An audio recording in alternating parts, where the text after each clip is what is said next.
Ayun no, nauka oh. Mo, grabe ang ano. Oh, ayun oh. Ayun oh, gano'n oh.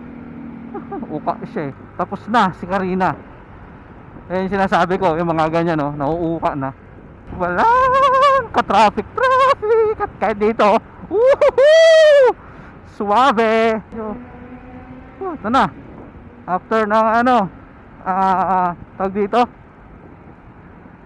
After nung ang tawag doon. Bagyong Karina. So ayan na yung kalagayan ng ano ngayon, panahon ngayon dito sa EDSA ngayong July 25, 2024. So suwabe pa ngayong oras yung tali ng trapiko dito. Ayan oh, medyo maluwag po.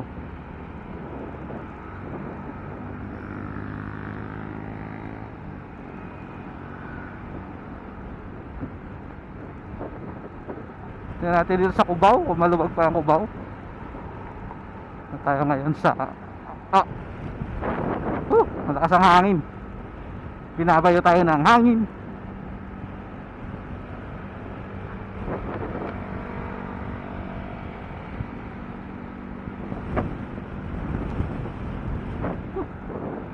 Malakas ang hangin niya yun ha. Sagain mong itayo Nesel pa. So far ang luwag, ang alwan ng biyahe ngayon dito sa EDSA Santolan ngayong July 25, 2024. Makulimlim yung kalangitan pero may sika ano na, may palo na, may ano na siya, init na ng araw na halo.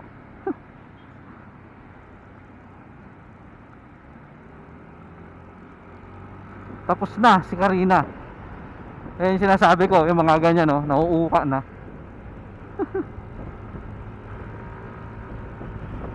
Bagong asfalto dito.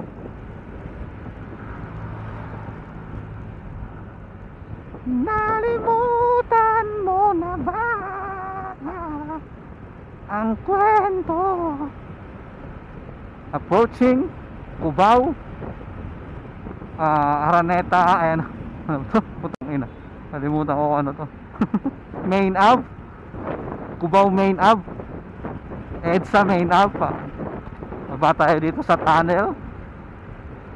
So far suwabe ang biyahe. Wala ka-traffic at kahit dito. Woohoo! Suwabe pa rin ang biyahe ngayon. Sa bagay, hindi pa naman kasi rush hour ngayon.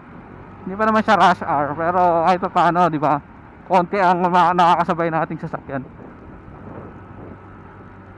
Ay no, ang ganda no. Sabi, ang luwag oh.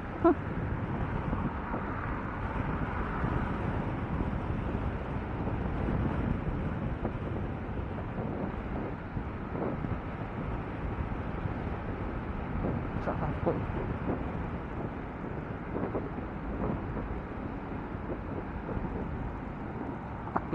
Takabing anin. Ayun tapon. Ayun no, nauka oh. Tingnan mo, grabe ang ano, no? Nakakatakot eh no. Nauka. Oh, ayun no. Ayun no, gano'n no. Uka siya eh. Lakas ng ulan eh. Na wash out eh. Kwento ng ka.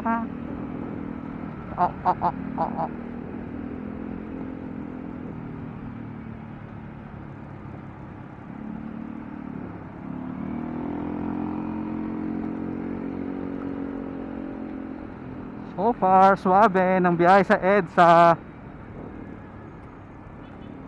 Pagkatapos ng bagyong Karina, pagkatapos ng matinding ulan at kahapon ng umaga. So kahapon naman ng hapon nakabiyahe na kami ng Commonwealth C5. So suwabe din ang biyahe.